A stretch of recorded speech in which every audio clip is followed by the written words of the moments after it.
A woman is seen entering the elevator of her apartment complex. She gets out and enters her apartment. Around 4 hours later, her husband comes home. This is the last time they have ever been seen. No one in the apartment, no more CCTV footage sightings, no bodies, no trace. Gangnam Style.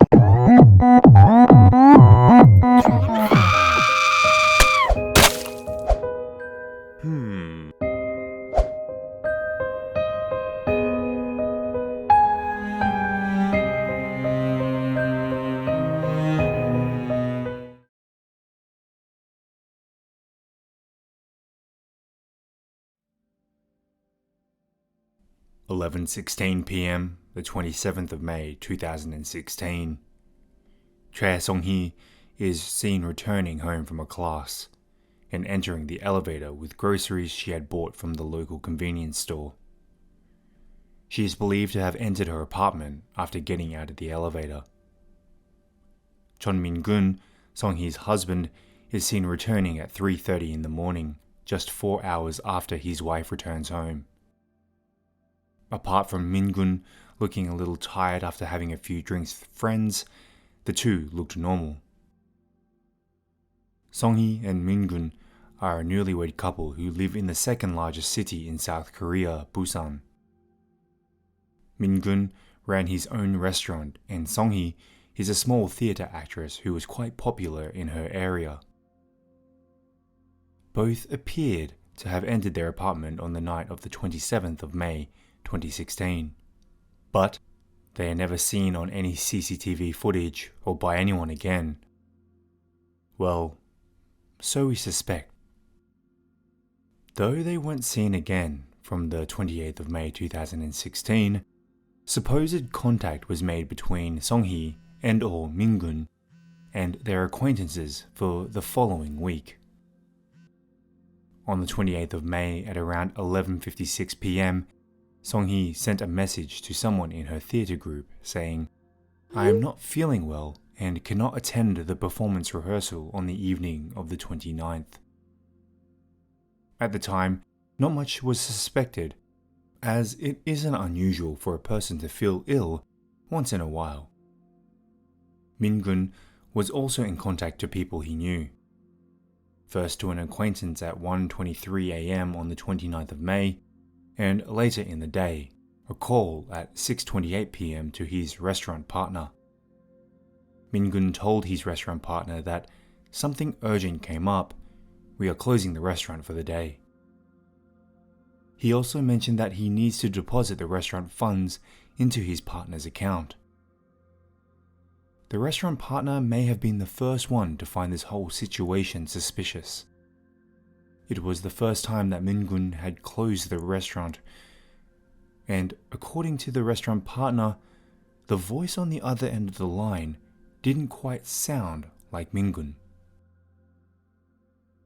The next day, on the 30th of May at 6:20 in the evening, another message was sent to the theatre company.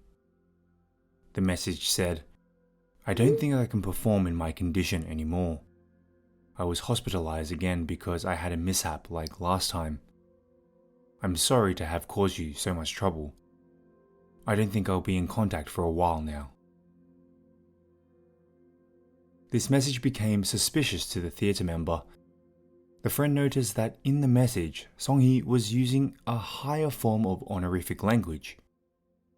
Usually, Song-hee would use a high form of honorific language, but the less formal version of the two styles. In the message, Song-hee writes that she was hospitalized again. It was well known amongst her peers that Song-hee suffered from depression and had been hospitalized in the past. The next day, on the 31st of May, contact was made to the theatre group once again. This time, a phone call by Min-gun, her husband. Min-gun told the group that his wife will not be able to perform as she is taking medication for her depression. Now, from around the last time that they were seen on CCTV up until the 31st of May, Song-hee and Min-gun were not in contact with their families. Though their families tried to contact them, they were not answering the phone or replying to messages. This is supposedly during the time when they were in contact with acquaintances. It was unnatural for both Songhee and Mingun not to reply to their parents. I have read sources that Songhee's parents contacted police over Songhee and Mingun being absent. Other sources say that Mingun's father went to the police station himself to report the situation as well, both on the 31st of May 2016. Either way, the police head to Songhee and Mingun's house at around 9:52 p.m. on the 31st of May. The police knock on the door, but there is no answer. The police then force their way into the apartment and find that there is no one home but the couple's dog. The dog had defecated everywhere, and the apartment looked like it had been uninhabited for quite some time. On the table, there were the groceries, the same ones that Songhee was seen carrying on the CCTV footage. It was eerie, but there were no signs of struggles within the house. No blood, no traces of foul play, nothing except that the owners were missing and they left their dog behind. This act is also strange, as it was reported that Songhee treated her dog like it was her own child. Police did, however, notice that phones and passports, along with some clothes, were missing. The first assumption is that they simply got up and left. So, the police then went to the apartment CCTVs to review the footage. The couple's apartment complex had a total of 21 CCTV cameras. After reviewing the footage, the police couldn't find video of them leaving the complex. Now, that's not to say it's impossible to leave an apartment without being spotted by CCTV cameras, so police reviewed the possible blind spots of the apartment and simulated escaping while at the same time trying not to be seen. They concluded that it is possible to get from the couple's apartment down to the first floor. However, to get down to the first floor is quite complicated and would require a specific route. One quite unnatural for people who are just wanting to reach the ground floor. And even if the couple somehow figured out this route, why would they do this? Since the police couldn't find anything on the apartment's CCTVs, their next step was to hope that they could find something on surrounding CCTV footage at bus stops, streets, and subway stations. However, no trace of the couple was found and the police were at a dead end. Police also noticed that Songhee's car was still in the garage. Friends have said that is also unusual, as Songhee used her car to go everywhere. On June 2nd, Mingun's father receives a message from Mingun. The message says, "I'm okay, don't worry." Immediately, the father tries to call Mingun, but the phone was turned off. The same day, the police tracked both Songhee and Mingun's phone. Mingun's phone was tracked to Busan, the city where they lived. However, bizarrely, Songhee's phone was in Seoul, over 325 kilometers away from Busan. One would think that they were supposed to be together, as they were both missing. This was the last time any line of communication was made between family, friends, and the couple. They are still missing at the time of this recording.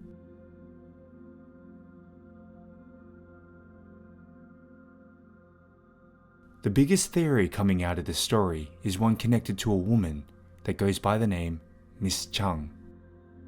Miss Chung knew Mingun since they were in high school and was reported to be Mingun's first love. The two even wanted to get married but were denied by their parents. This devastated the two, but eventually they moved on but kept in constant contact. Mingun went on to meet Songhee and started dating, and Miss Chung also met someone who she ended up marrying and immigrated to Norway. It was known by Min-gun's colleagues that he was still in contact with Miss Chung, even after meeting Song-hee. Min-gun's colleagues described the relationship between Miss Chung and Min-gun as ambiguous, and that Min-gun even had 2 phones, one of which he would be in constant contact with Miss Chung. Miss Chung and Min-gun would also constantly talk over the phone while Min-gun was at work. Though not out of the ordinary to have a mixed-gendered friendship, it is still a touchy subject for a lot of couples here in Korea, not fully normalized even still. The ambiguous relationship continued between Min-gun and Miss Chung, even though Miss Chung was now married. But this marriage wouldn't last too much longer, as Miss Chung's husband at the time found messages between Min-gun and Miss Chung, and eventually this led to the divorce. However, Miss Chung stayed in Norway. After the divorce, it is reported that Min-gun started to contact Miss Chung less. Contact was still continuous, but just less than before, which Miss Chung was reported to have been quite aggravated over. However, Miss Chung met another man who then later she married and fell pregnant. But sadly, due to complications, her baby died. Min-gun and Song-hee, well into their relationship now, made plans to get married in November 2015. When Miss Chung was informed that Min-gun was going to get married, this infuriated her. Miss Chung would then start contacting and abusing Song-hee, telling her not to marry Min-gun. Miss Chung would also contact Min-gun, blaming him for the reason that the first marriage didn't work out, as well as the death of her baby. Though the stress of Miss Chung's abuse was immense, this didn't stop the two from tying the knot. However, at the wedding, they hired security in fear of Miss Chung showing up. After getting married, Song-hee fell pregnant. This information got back to Miss Chung, which apparently added fuel to her fire. Now, remember that Miss Chung during most of the abuse was still living in Norway. However, on the 6th of May, Miss Chung arrives back in Busan, South Korea, 3 weeks before Min-gun and Song-hee go missing.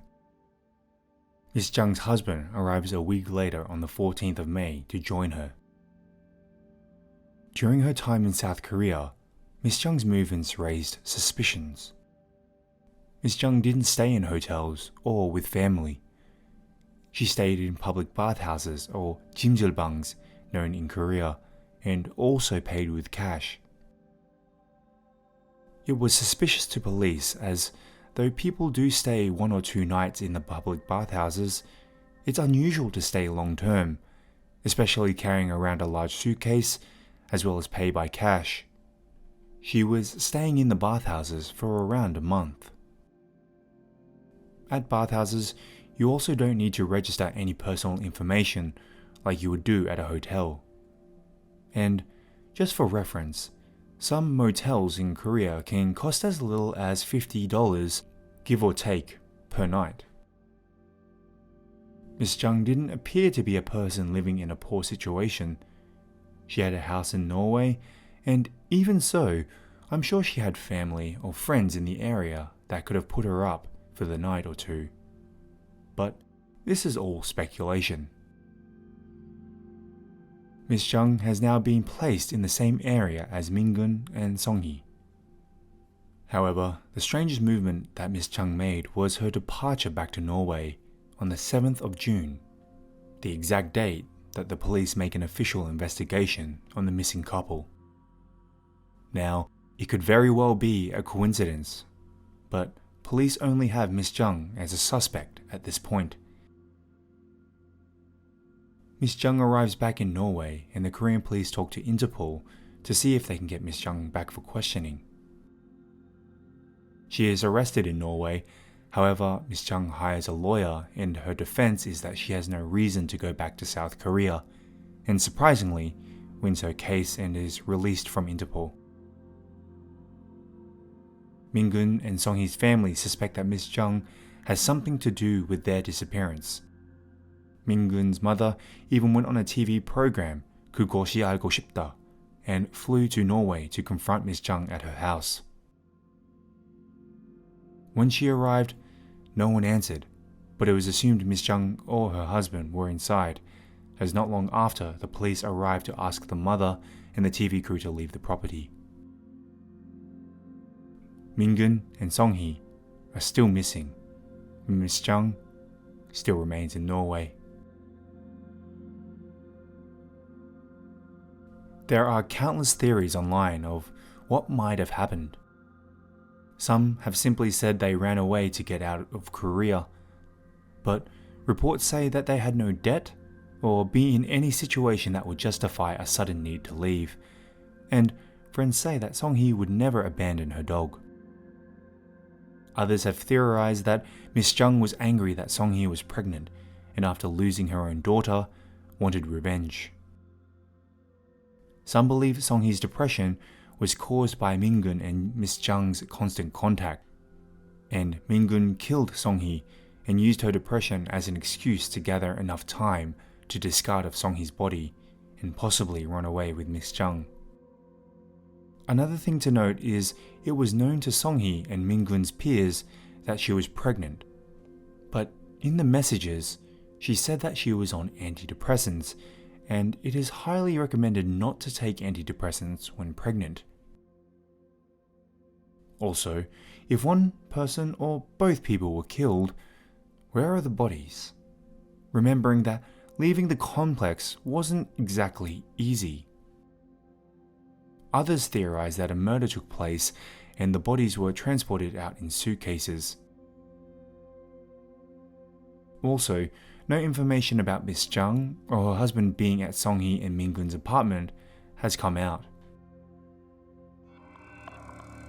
Was it really Mingun and Song-hee messaging their acquaintances and family? Or were they murdered? Did they run away? What do you think?